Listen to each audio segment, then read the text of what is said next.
बहुत पेरेंट्स मुझसे पूछते हैं कि प्ले मतलब खेलना खेलना कैसी थेरेपी होती है, जो बहुत वैलिड क्वेश्चन है बिकॉज बच्चे तो हर जगह खेलते हैं और बच्चों के लिए खेलना बहुत इंपॉर्टेंट है। बट प्ले थेरेपी एक स्ट्रक्चर्ड इंटरवेंशन है मैम। जब हम बच्चा एक पार्क में खेलने जाता है फॉर एग्जाम्पल, या बच्चा स्कूल में उनको फ्री प्ले का टाइम एक मैंडेटरी हो गया आजकल स्कूल्स में, हम फ्री प्ले बच्चे को देते हैं, तो उसमें बच्चे के पास कोई गोल नहीं होता, कोई स्ट्रक्चर नहीं होता। बट प्ले थेरेपी में जैसे कि मैंने अभी आपको समझाया, एक प्रॉपर स्ट्रक्चर्ड सेटअप होता है, इसको हम टूल किट कहते हैं मैम। ओके। सो जो हम टॉयज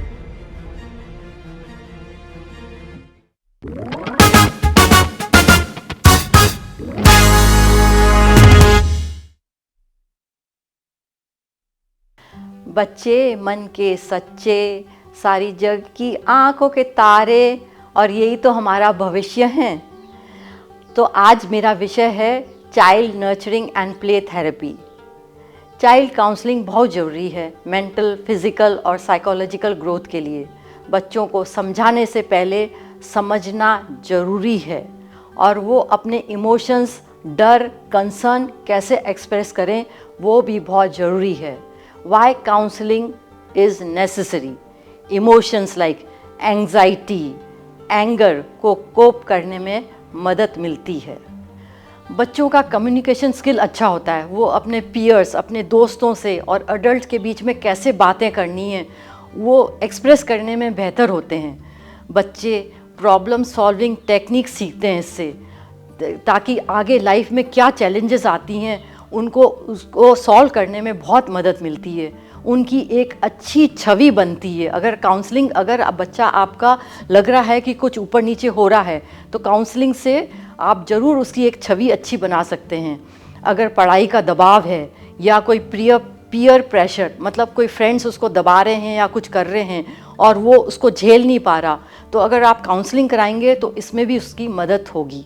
बिहेवियर प्रॉब्लम सब में होती है और बच्चों को समझना बहुत ज़रूरी होता है, और अगर आप काउंसलिंग करेंगे तो उनका एप्रोप्रिएट बिहेवियर बनेगा हेल्दी डेवलपमेंट के लिए, ताकि वो मेंटल आगे चल के उनका मेंटल लेवल बहुत अच्छा हो, मेंटल हेल्थ बहुत अच्छी हो, कोई इशू नहीं बने आगे चल के। जो अडल्ट देखते हैं कि उनको डिप्रेशन हो जाता है, एंग्जाइटी हो जाती है, ये सब से वो काउंसलर सॉल्व कर लेती है। पर क्या ये माँ बाप का, ये सिर्फ काउंसलर का रोल है? नहीं, यहाँ पर माँ बाप का रोल भी बहुत ज़रूरी है। पेरेंट्स क्या करें? त्यागें। अब आप बोलेंगे कि क्या त्यागें? 2 साल तक टीवी देखना त्यागें। Watching TV can hinder your toddlers development. एक रिसर्च बताती है कि ब्रेन डेवलपमेंट बच्चों का 2 साल में बहुत ज़्यादा अच्छा होता है। अगर आप स्क्रीन फ्री एनवायरनमेंट में रहेंगे, उनको ना कंप्यूटर दीजिए, ना इलेक्ट्रॉनिक गेम्स दीजिए, ना फ़ोन स्क्रीन दीजिए, और जो पीछे भी स्क्रीन लगती है उससे भी दूर रखिए। उससे भी अगर आप दूर रखेंगे तो बच्चों का डेवलपमेंट, मेंटल डेवलपमेंट बहुत अच्छा होगा। माताएं जब भी किचन में चली जाती हैं तो बच्चों को टीवी लगा के छोड़ के और उनको कहती हैं देखो टीवी, और वो किचन में काम करने चली जाती हैं। अरे भाई, आप उनको किचन में ले जाइए, आप उनसे वार्तालाप कीजिए और उनको छोटी छोटी बातें आप काम करते करते सिखा सकते हैं। 2 साल में अगर बच्चा आपका अगर सही से सीख सकता है तो आप 2 साल मेहनत नहीं कर सकती। और जब भी आप दूसरा बच्चा करें तो प्लीज़ 2 साल के बीच का गैप ज़रूर रखें दोनों के बीच में। लर्न टू जगल, मतलब बच्चों को बाजीगरी सिखाइए। एक स्किल से काम नहीं चलेगा। बच्चे को कभी ड्राइंग सिखाइए तो कभी रिपेयरिंग करने के लिए कुछ ऐसी चीज़ दीजिए ताकि वो छोटी छोटी अपनी मोटरसाइकिल को रिपेयर करे। इससे क्या होता है, बच्चों के जो ब्रेन का जो वाइट मैटर होता है वो ग्रो करता है, पर जो ग्रे मैटर होता है जिससे बच्चे की सोच बनती है वो भी बढ़ती है। आप बच्चों को ले जाइए, पार्क ले जाइए, दौड़ाने ले जाइए, साइकिलिंग के लिए ले जाइए, स्विमिंग के लिए ले जाइए, सब स्पोर्ट्स एक्टिविटीज़ में उसको पार्टिसिपेट कराइए। आप इन एक्टिविटीज़ से क्या होगा, उनको ऑक्सीजन बहुत अच्छा मिलेगा, और ऑक्सीजन अच्छा मिलने से उनका जो ब्रेन में जो कार्बोहाइड्रेट, जो इंसुलिन रिलीज़ होता है, उससे क्या होता है, ब्रेन फॉग नहीं होता, तो आप उनको कार्बोहाइड्रेट भी ऐसे दीजिए जो कि धीरे धीरे ब्रेन में रिलीज़ हो इंसुलिन, ताकि उनका ब्रेन बहुत अच्छा वर्क करे। सब अच्छे आप खाने को दीजिए, पर प्रोसेस्ड फूड से दूर रखिए। Please don't drink alcohol in front of children, rather you do not drink only and tell the children to drink water. और आप भी आदत डालें पीने की, तो वो भी देख के ज़्यादा पिएंगे पानी। हैबिट ऑफ म्यूज़िक लिसनिंग, ये आप इतनी अच्छी तरह से डालिए ताकि बच्चे स्ट्रेस लेस रहें। अ पावरफुल नैप, अब आप सोचेंगे कि क्या होता है ये। आफ्टरनून नैप होती है, जो कि रिसर्च में बताया गया है कि ड्रिंकिंग 2 कप ऑफ कॉफ़ी के बराबर वो काम करती है। तो आप उससे बच्चे का क्या होता है, मेंटल परफॉर्मेंस बहुत अच्छा होता है। तो आप आफ्टरनून में नैपिंग की आदत डालिए, बच्चे को कडल करके आप भी आफ्टरनून में सोएं, ताकि आपका परफॉर्मेंस भी वर्क अच्छा रहेगा और बच्चे का भी परफॉर्मेंस अच्छा होगा। रिलेशनशिप बिल्डिंग, बच्चे के संग एक रिलेशनशिप डेवलप करना बहुत ज़रूरी होता है। आप जो भी एक्टिविटीज़ करते हैं तो उसमें बच्चे को इन्वॉल्व करें, और या बच्चा एक्टिविटी करता है तो आप उसमें इन्वॉल्व हों। इस चर्चा को आगे बढ़ाते हुए आज की गेस्ट को बुलाते हैं miss Tapti Malhotra. She is a dedicated child psychologist. More important, she is self-motivated and empathetic. She did her master's in applied psychology from Delhi University. She was giving counseling to children at DPS Mathura Road before moving to become member at Play Therapy UK, where she is pursuing certificate level training. Welcome Tapti.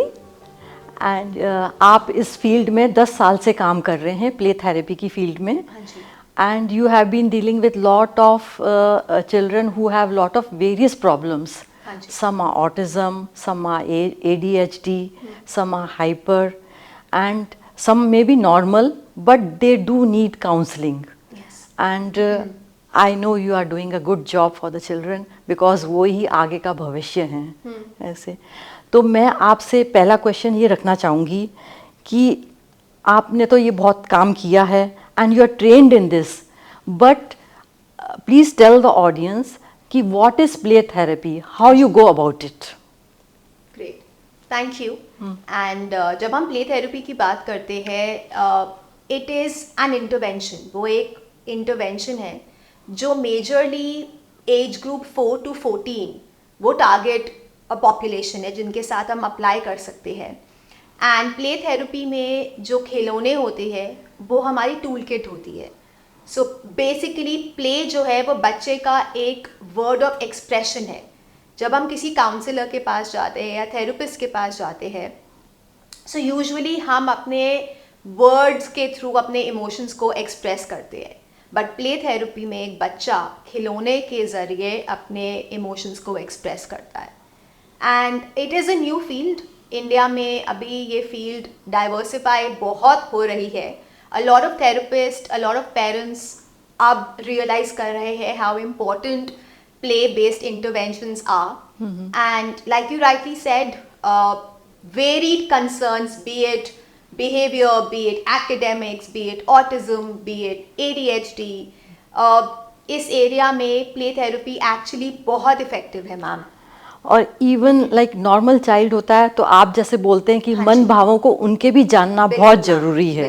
Because problem तभी शुरू होती है जब हम अपने emotions को suppress करते हैं, दबा के। बच्चे एकदम एक्सप्रेस नहीं कर पाते और वो एकदम दबा के रखते हैं और बाद में वो जाके इश्यूज बन जाते हैं। लाइक अ वोल्केनो, जैसे वो इरप्ट होता है, फिर बच्चों को समझ नहीं आता कि हम कैसे अपने इमोशंस को एक्सप्रेस करें। सो प्ले थेरेपी के जरिए हम उनको एक सही मीडियम प्रोवाइड करते हैं जिसमें वो अपने इमोशंस को एक्सप्रेस कर सकते हैं in a healthy, in a safe space.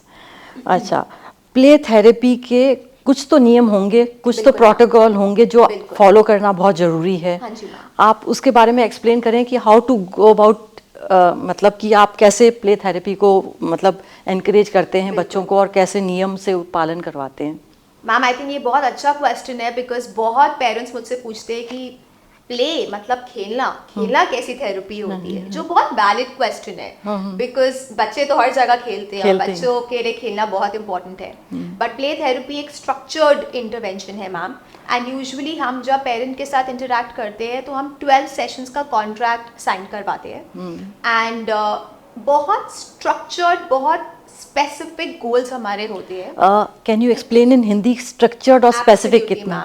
बिल्कुल। सो बाय स्ट्रक्चर मेरा मतलब है दैट एक हफ्ते में हम एक ही दिन बच्चों का सेशन रखते हैं। फॉर एग्जाम्पल अगर हमने सैटरडे चूज करा 12 बजे, सो 12 से 12:40 12 सेशंस के लिए वो बच्चा मेरे पास आएगा हर सैटरडे। ओके।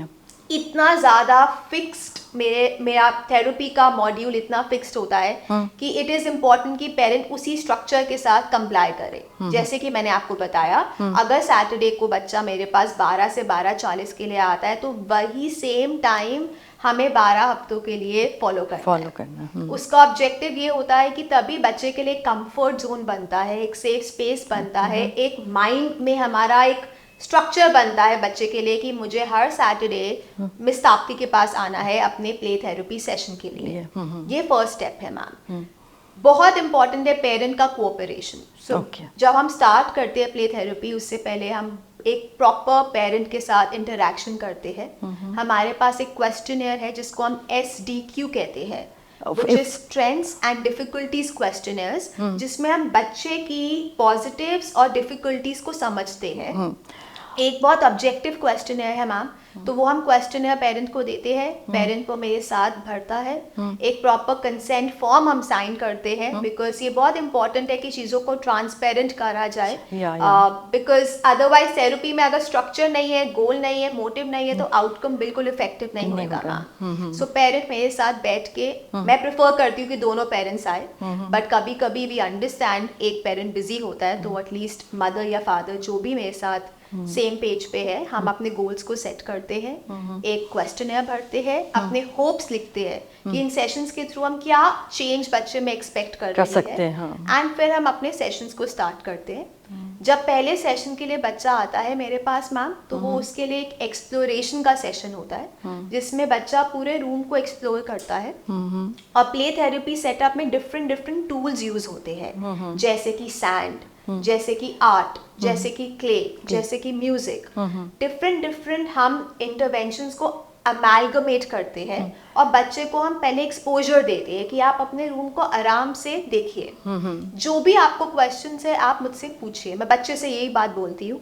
और एक डायलॉग है मैम जो सबसे इम्पोर्टेंट है, जिसमें हम बच्चे को बोलते हैं कि मैं आपको स्टॉप नहीं करूँगी, आप यहाँ पे कुछ भी कर सकते हैं, बट अगर आप अपने आप को हार्म करेंगे या आप मुझे हार्म करेंगे या आप किसी भी चीज़ों को यहाँ पे हार्म करेंगे तो मुझे अपने सेशन को पॉज करना पड़ेगा।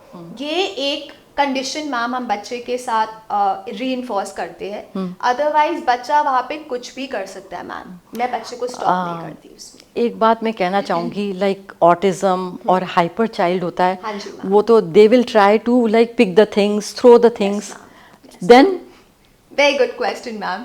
सो मैम ये होता है, I will be very honest, ये होता है, एंड हर सेशन में कुछ ना कुछ डिफरेंट ही बिहेवियर बच्चे में दिखता है, और वही ऑब्जेक्टिव है मेरा प्ले थेरेपी का, जिससे बच्चा अपने आप को एक्सप्रेस कर पाए। तो अगर एक बच्चा ऑटिस्टिक है जो कहीं पे भी कम्युनिकेट नहीं कर रहा, उसको वहाँ पे एक मीडियम मिल रहा है अपने आप को एक्सप्रेस करने का। एक बच्चा जो ADHD है, जहाँ पे लोग उसको जज करते हैं, people don't even understand the child, at least वहाँ पे बच्चा अपने इमोशंस को एक्सप्रेस कर रहा है।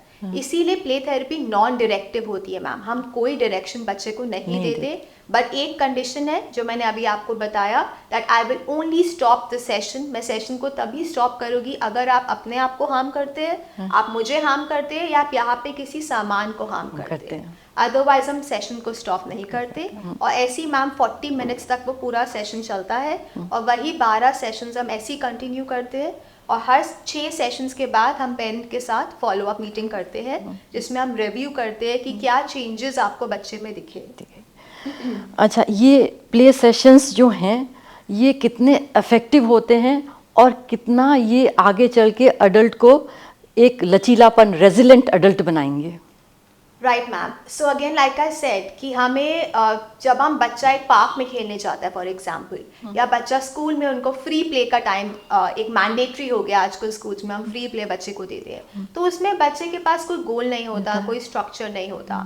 बट प्ले थेरेपी में जैसे कि मैंने अभी आपको समझाया, एक प्रॉपर स्ट्रक्चर्ड सेटअप होता है, इसको हम टूल किट कहते हैं मैम। ओके। सो जो हम टॉयज रख रहे हैं वो एक्चुअली टॉयज नहीं है, वो हमारे सिंबल्स हैं मैम। सिंबल्स हैं। और हर टूल किट के पीछे एक साइकोलॉजिकल प्रीमाइस है मैम, जो ऑफ कोर्स पेरेंट्स को, बच्चे को नहीं पता, बट एज अ थेरेपिस्ट वो मेरा काम है मैम, और मैं उस सेशन में फैसिलिटेटर हूँ। सो अगर मैं बच्चे को ऑब्जर्व भी कर रही हूँ, हर सेशन के बाद मुझे मैम अपने प्रोसेस नोट्स बनाने पड़ते हैं, एंड तब हम ट्रैक करते हैं, लाइक मैंने अभी आपको बताया हर 6 सेशंस के बाद कि बच्चे में क्या चेंजेस आए। और जैसे कि आपने कहा रिजिलियंस, आई थिंक मैम वो बहुत इंपॉर्टेंट लाइफ स्किल है, एंड बिकॉज इतने चैलेंजेस अब आउटसाइड वर्ल्ड में, चैलेंजेस इतने ज़्यादा मैग्नीफाई और इंटेंसिटी उनकी इतनी बढ़ रही है, प्ले थेरेपी कैसे हेल्प करता है मैम? अगर मैंने एक बच्चे को सेफ स्पेस ऑफर करा जहाँ पे 40 मिनट्स तक, 40 मिनट तक बच्चे को कोई इंट्रूजन नहीं है मैम, उसको मैंने स्टॉप नहीं करा, कभी कभी बच्चा भी हैरान होता है। स्पेशली मैम हमारा कल्चर, बिकॉज हमारा कल्चर कलेक्टिविस्टिक है, हर जगह कहीं ना कहीं सब हमारी लाइफ में इंटरफेयर करते हैं, एंड बिकॉज हमारा कल्चर ऐसा है ma'am, we can't blame it. So India में जब बच्चे को ऐसा एक सेटअप मिलता है, and I have had it ma'am, children have actually question, बच्चों ने एक्चुअली मुझसे बोला कि मैम ऐसे तो कभी किसी ने हमें इतनी सेफ स्पेस दी नहीं, बिकॉज हम कहीं भी जाएंगे, कभी हमें कोई क्वेश्चन करेगा, हमें कोई जज करेगा, हमें कोई पोक करेगा, बट उस प्ले थेरेपी सेशन में मैम हम बच्चे को कुछ भी जजमेंट नहीं देते।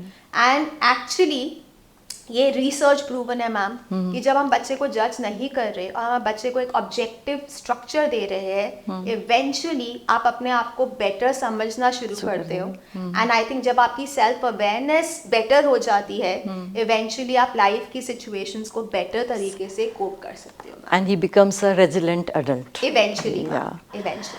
अच्छा, ये प्ले थेरेपी से आप क्या क्या बच्चे में इश्यूज होते हैं वो रिजॉल्व कर सकते हैं through play therapy? So it's not only special need, ज़रूरी नहीं है कि बच्चे में कोई डिफरेंट नीड होनी चाहिए। अगर डे टू डे कंसर्न्स जैसे कि अटेंशन, बहुत फैमिली सेटअप्स डायफंक्शनल होते हैं, एनमेश्ड होते हैं, you know students and children are coming from setups जहाँ पे parents are not staying together, separated, divorced. Again, COVID के बाद मैम बहुत ज़्यादा PTSD, जिसको हम पोस्ट ट्रॉमेटिक स्ट्रेस डिसऑर्डर कहते हैं, वो बहुत ज़्यादा बढ़ गया है, तो बच्चों में भी एंग्जाइटी। तो ये तो हमारे जेनेरिक कंसर्न्स हो गए ma'am, attention, focus, learning concerns, घर पे problems, that is one. And specific ma'am like आपने पहले भी बोला ADHD, ऑटिज्म के साथ ma'am play therapy can work really wonders, because as it is एक ऑटिस्टिक बच्चे को सोसाइटी के साथ ब्लेंड करने में बहुत डिफिकल्टी होती है मैम। तो इमेजिन अगर मैं उस बच्चे को एक सेफ स्पेस दे रही हूँ जहाँ पे बच्चा अपने आप को एक्सप्रेस कर पा रहा है, सो इवेंचुअली वो अपने इमोशंस को कहीं जाके तो एक हेल्थी इन्वायरमेंट, एक हेल्थी वे में अपने आप को कम्युनिकेट कर पाएगा मैम, बिकॉज उनकी प्रॉब्लम ही वही है। सो एक्चुअली ऑटिस्टिक बच्चों के साथ play therapy can really prove wonders ma'am. So day to day problems, behavioural problems, specific problems के साथ प्ले थेरेपी एक्चुअली बहुत मैजिकल, मिराक्युलस रिजल्ट्स दिखाती है ma'am, but important to believe in it. अगर हम बिलीव नहीं करेंगे मैम तो उसका आउटकम भी हमें कभी दिखेगा बिल्कुल बिल्कुल। ताप्ती ये बताओ कि है ना, मतलब कई लोग ये बोलेंगे अरे प्ले थेरेपी के लिए बच्चे को क्या भेजना, खेलते तो हैं ही बच्चे, फिर क्या ये जरूरी है क्या? So tell the difference between the regular play and play therapy. Right ma'am, ये बहुत कॉमन क्वेश्चन है। इनफैक्ट बहुत पेरेंट्स आके मुझे बोलते हैं दैट यू नो नॉर्मल भी तो हमारा बच्चा हर रोज 40 मिनट खेलने जाता है, तो यहाँ पे थेरेपी से क्या फ़र्क पड़ेगा? मैम वो वही बात हो गई, जैसे कि आई थिंक कोविड के टाइम पे हमारा वर्चुअल स्कूल था, एंड स्कूल तो चल रहा था, 2 साल स्कूल वर्चुअल हुआ, बट उसके बाद पेरेंट्स को रियलाइज़ हुआ कि एक बच्चा जब स्कूल जा रहा था वर्सेस जब चीज़ें ऑनलाइन हुई, एकेडमिक्स में बहुत इम्पैक्ट आया। सिमिलरली मैम प्ले, जब एक बच्चा नॉर्मल फ्री प्ले के लिए जाता है वो बहुत रैंडम होता है, बच्चा अपने तरीके से खेलता है, या तो ग्रुप पे खेल रहा है या एक गेम खेल रहा है, चैलेंजेस हो रहे हैं या सेल्फ अब्जॉर्ब्ड है। बट प्ले थेरेपी में मैम, जैसे कि मैंने पहले भी बताया, एक स्ट्रक्चर है, एक सेट प्रोटोकॉल है एंड हमारे गोल्स है मैम, प्लस एक सेफ स्पेस हम बच्चे को ऑफर कर रहे हैं। जब एक बच्चा नॉर्मल खेल रहा है, when it's a normal play, there is no structure. The child can do whatever he or she wants to do. But play therapy में there's a proper structure and there's a therapist, ma'am. That's the difference. एक normal खेल में तो therapist involved नहीं है, but play therapy में as a facilitator मैं बच्चे के साथ constantly उसको mollycoddle कर रही हूँ मैम। ये difference है ma'am. And the best part is कि even if एक child, एक बच्चा therapy के लिए जा रहा है, because इतना ज़्यादा क्रिएटिव है, बच्चे का लेफ्ट ब्रेन बहुत इन्वॉल्व होता है एंड बच्चे को थेरेपी महसूस भी नहीं होता कि थेरेपी हो रहा है, बिकॉज हम खिलौने के जरिए बच्चे के बिहेवियर को, मैं ये भी नहीं बोल रही हूँ चेंज कर रहे हैं, नो, बट हम बच्चे को अपने बिहेवियर को बेटर मैनेज करने के लिए ट्रेन कर रहे हैं। So that is the difference ma'am between a regular play and play based intervention. मैं ये कहना चाहूँगी कि बच्चों का छोटी उम्र से ही लालन पालन करना बहुत ज़रूरी है और मानसिक विकास के लिए तो बहुत ही ज़्यादा ज़रूरी है। तो आप बताइए कि बच्चों का इस गेम के द्वारा मानसिक विकास कैसे हो सकता है? मैम अर्ली इंटरवेंशन, जिसको हम, बहुत एक कॉमन टर्म है अर्ली इंटरवेंशन, जिसमें हम बोलते हैं कि क्योंकि बच्चे की जो ब्रेन होती है 7 इयर्स तक बहुत मैलेबल होती है, क्ले की तरह होती है, मोल्ड कर सकते हो आप। सो अगर उस टाइम पे हम बच्चे को सही इंटरवेंशन दे दे तो आगे की फाउंडेशन सेट हो जाती है।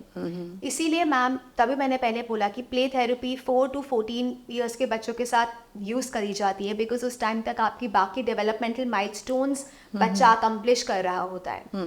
सो अगर सही टाइम पे हमने बच्चे को इंटरवेंशन ऑफर कर दी तो आगे जाके बच्चा ज़्यादा रेसिलिएंट, ऑटोनमस एंड एक सेल्फ अवेयर इंडिविजुअल बन सकता है और डे टू डे चैलेंजेस को बेटर तरीके से कोप अप कर सकता है मैम। इसीलिए अर्ली इंटरवेंशंस बहुत जरूरी है और अगर सही टाइम पे हम ये ऑफर कर दे बच्चे को, सो जेन्युइनली एक बच्चा एक कंप्लीट पर्सनालिटी की तरफ डेवलप हो सकता है।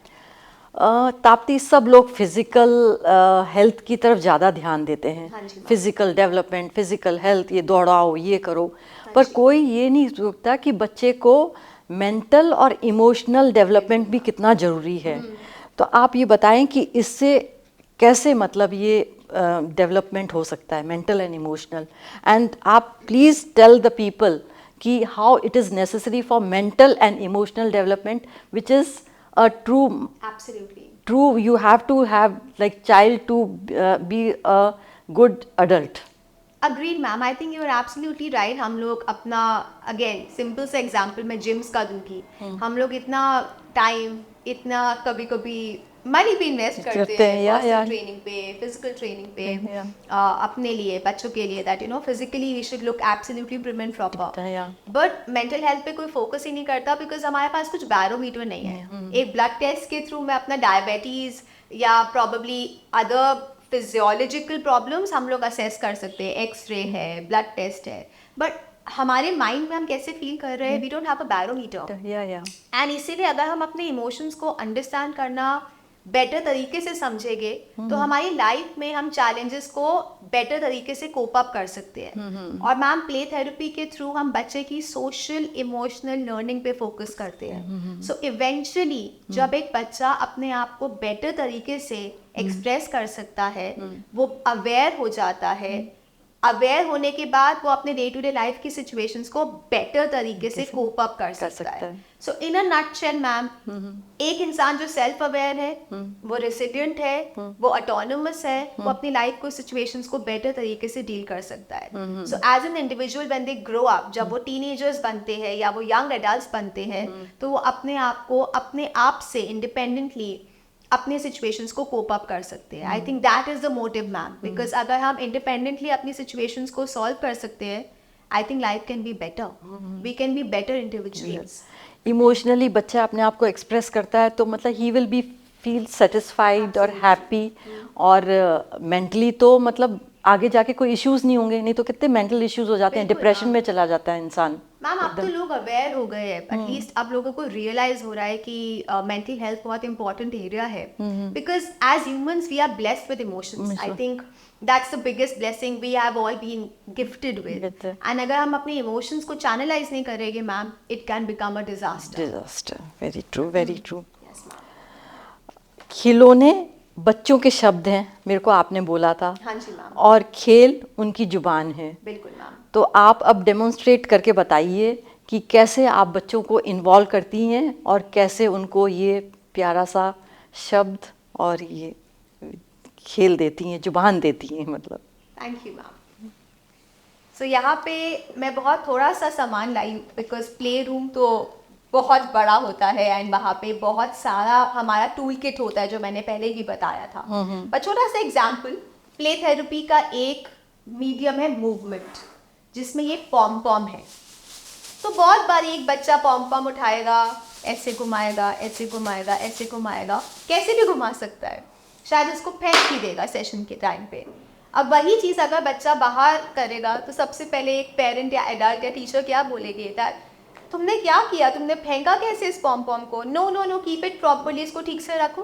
बट एक प्ले थेरेपी के सेशन में जब बच्चा यही चीज़ करेगा, अगर उसने उठा के उसको फेंका, उसने कुछ भी किया, चाहे वो 40 मिनट तक ऐसा ही करता रहेगा, मैं बच्चे को स्टॉप नहीं करूँगी।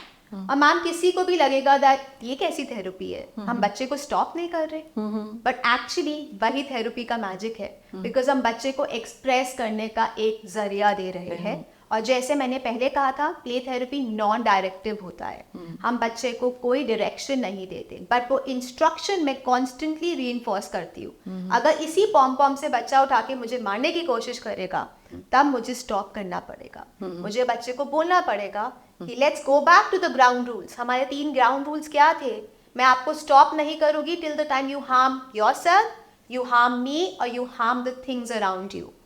एंड अगर वही बच्चा इस पॉम पॉम के जरिए कुछ हार्म करने की कोशिश कर रहा है, मैं बच्चे को स्टॉप करूँगी। अदरवाइज बच्चा इस पॉम पॉम के थ्रू कुछ भी कर सकता है मैम। जस्ट मैं इंटरप्ट करूँगी आपको। अगर बच्चा हार्म करने की कोशिश कर रहा है, उसके बाद का स्टेप क्या होगा? अगर हार्म करने की कोशिश करी, उसके बाद आप क्या उसके संग करेंगे या क्या आप उसको समझाएंगे? Good question ma'am. सो अगर बच्चा सेशन के टाइम पे हार्म कर रहा है, मुझे as a therapist, as a facilitator, मुझे बच्चे को रिमाइंड करना पड़ेगा। ये मेरा एक रूल है कि मुझे बच्चे को रिमाइंड करना पड़ेगा कि हमें यहाँ पे डैमेज कॉज नहीं करना। तो सबसे पहले तो मुझे मैम अपना सेशन पॉज करना पड़ेगा, बिकॉज जितना ही बच्चे के हम बिहेवियर को एक सेफ स्पेस दे रहे हैं, एक सेफ हैवन दे रहे हैं जहाँ पे बच्चा अपने आप को एक्सप्रेस कर रहा है, पर हमें ये भी बात याद रखनी है मैम कि बच्चे को सही तरीके से एक्सप्रेस करना सिखाना हमारी रिस्पॉन्सिबिलिटी है। तो इसी टाइम पे मैं सेशन को स्टॉप करूँगी मैम, पॉज करूँगी और बच्चे को टाइम दूंगी रिफ्लेक्ट करने के लिए। It's called pause, reflect, respond, PRR, pause, reflect, respond. Because जब बच्चा रिफ्लेक्ट करेगा मैम, ऑटोमेटिकली वो अंडरस्टैंड करने की कोशिश करेगा कि क्या हुआ, एकदम से क्यों मुझे स्टॉप कर दिया। एंड कभी कभी वो स्पेसिंग आउट, कभी कभी वो टाइम आउट भी बच्चे को रियलिटी चेक देता है। Reality check. हाँ जी मैम, हाँ जी। Another technique, another tool probably, for example वाका। तो ये भी एक म्यूजिकल इंस्ट्रूमेंट है जिसमें बच्चा हिला रहा है, इसको ऊपर घुमा रहा है, नीचे घुमा रहा है। सिमिलरली हाईलाइटर्स मैम, आर्ट, क्योंकि प्ले थेरेपी में आर्ट भी एक इम्पॉर्टेंट मीडियम है मैम। तो बच्चा ने खोला और बच्चा प्रॉब्ली पेपर में डूडल कर रहा है, स्क्रिबल कर रहा है, पेपर फेंक रहा है, it's fine, no problem. Stickers, अब यूजुअली प्ले थेरेपी का जो टूल किट होता है मैम, बच्चा वो घर लेके नहीं जा सकता, बिकॉज बहुत फैसिनेटिंग चीज़ें होती है। हो सकता है बच्चा बोले मिस ताप्ती आज तो मैं इसको घर लेके जाना चाहता हूँ, सो मैम वो अलाउड नहीं। बट अगर फॉर एग्जाम्पल बच्चे ने अपना आर्ट मटेरियल यूज़ करके कुछ ड्रॉ करा है, तो हर बच्चे का एक टूल किट मैम मैं बॉक्स में रखती हूँ, और जब मैं अपने सेशंस को टर्मिनेट करती हूँ उस टाइम पे मैं बच्चे को टूल किट देती हूँ मैम। और वो USP है प्ले थेरेपी का कि हम हर सेशन अपना, जब पूरा हमारा एक मॉड्यूल खत्म हो गया तो हम सेलिब्रेशंस करते हैं मैम। उस सेलिब्रेशन में बच्चे को जैसे भी अपने टूल किट को सेलिब्रेट करना है वो बच्चा कर सकता है। वो बच्चा अपने साथ कुछ घर भी लेके जा सकता है। इनफैक्ट मैं बच्चे से पूछती हूँ कि हम कैसे अपनी सेलिब्रेशन करें, और मैम वो बहुत इंपॉर्टेंट चीज़ है, बिकॉज अगर मैं क्लोजर नहीं दूंगी तो बच्चे के दिमाग में हमेशा एम्बिग्विटी रहेगी कि क्या हुआ ये, अब मैं क्यों नहीं जा रहा वहाँ पे, और मैंने वहाँ से क्या सीखा। इट इज़ लाइक कि मतलब आप appreciation, it's a form of appreciation, हाँ एक्नॉलेजमेंट। जी, या बच्चे को हमने एक्नॉलेज किया कि आपने हमें अपना टाइम दिया, आपने अपने इमोशंस को यहाँ पे एक्सप्रेस करा, एंड हम एंड में उसको क्लोजर के लिए बच्चे को टूल किट में देते हैं मैम। हम प्रॉपर सेलिब्रेशंस करते हैं। फॉर एग्जांपल अगर बच्चे ने मुझे बोला कि मैम आई थिंक मुझे आर्ट मटेरियल बहुत अच्छा लगा, तो वो मेरा मन है मैम, अगर मुझे जैसे भी अपनी टूल किट डेवलप करनी है बच्चे के लिए, स्केच पेन्स, हाइलाइटर, वो मेरी ऑब्जर्वेशंस है। सो 12 सेशंस के बाद जब हम थेरेपी को क्लोज कर रहे हैं, हम हमेशा एक टेक अवे टूल किट बच्चे को देते हैं मैम। और बहुत टाइम पेरेंट्स हमें बोलते हैं दैट मैम वो वही चीज़ें घर पे यूज़ कर रहे हैं। ऑब्जेक्टिव ये है कि वही टूल किट बच्चे का एक सेफ ब्लैंकेट बन जाता है जो वो यूज़ कर सकते हैं अपने इमोशंस को एक्सप्रेस करने के लिए। तो ये खाली एक सिंपल एग्जांपल था मैम, बट उस टूल किट में बहुत सारा सैंड भी होता है जैसे मैंने पहले बताया। वो प्ले रूम में हम different multi sensorial tool kit हमारी होती है मैम। यहाँ पे तो खाली मैं थोड़े से स्निपेट्स लेकर आई आपको दिखाने के लिए, end of course this is not therapy, ये एक्चुअली थेरेपी नहीं है, बट मैं थोड़ा सा अपनी टूल किट से उठा के लाई सामान जस्ट टू शो हम क्या यूज़ करते हैं। But it is multi-sensorial in nature, and different items are multi-sensorial in nature. हाँ जी ma'am. Please explain in Hindi. हाँ जी मैम। सो क्योंकि हम लोग ऐसे एज ग्रुप के साथ डील कर रहे हैं जहाँ पे बच्चे सेंस ऑर्गन्स के थ्रू रिस्पॉन्ड करते हैं। हम सबके 5 मेन सेंस ऑर्गन्स हैं ma'am, vision, smell, listening, testing and touching. तो जब हम प्ले थेरेपी यूज़ करते हैं तो हम ऐसे आइटम्स उसमें इंक्लूड करते हैं जिसमें बच्चों की सेंस ऑर्गन्स बेसिकली चैनलाइज होती है। बिकॉज जो एक ऑटिस्टिक बच्चा है मैम, उसको सेंसरी ओवरलोड होता है, वो अपने आप को मैनेज नहीं कर पाता, इसीलिए बार बार रॉकिंग होती है, टचिंग होती है, कंपल्सिव एक्शंस होते हैं। सो जो टूल किट में हम सामान रखते हैं मैम, वो हमारे सेंस ऑर्गन्स को चैनलाइज करने में हेल्प करता है, इसीलिए उसको हम मल्टी सेंसोरियल कहते हैं मैम। और बाकी एक्सप्लेन कीजिए। अगेन मैम यहाँ पे कुछ इमोजीज है, अगर आप देखेंगे वहाँ पे smiling, there is something which is surprise, there is a heart. So very often जब एक बच्चा प्ले थेरेपी सेशन में आता है, हम उनको बोलते हैं आप चेक इन करिए आज, how are you feeling today. किसी दिन बच्चे ने उठाया एकदम से सरप्राइज इमोजी कि आई थिंक आज तो मैं बहुत सरप्राइज्ड हूँ, तो वही इमोजी के थ्रू बच्चे का पूरा फीलिंग कंपोनेंट स्टार्ट होता है। एक एग्जाम्पल है कि अगर बच्चे ने अपने आप से बच्चे ने चेक इन किया that today I am feeling surprised, today I am feeling zoned out, that is a check in activity. Another check in activity, बच्चा आया सेशन के लिए, मैंने उससे पूछा what colour are you feeling today, आज आपको कौन सा कलर फील हो रहा है। बच्चे ने बोला आई am feeling black today, I am feeling green today, मुझे आज ग्रे फील हो रहा है। सो उसके थ्रू भी हम बच्चे के इमोशंस को गेज कर सकते हैं, हम समझ सकते हैं कि बच्चा कैसा फील कर रहा है आज।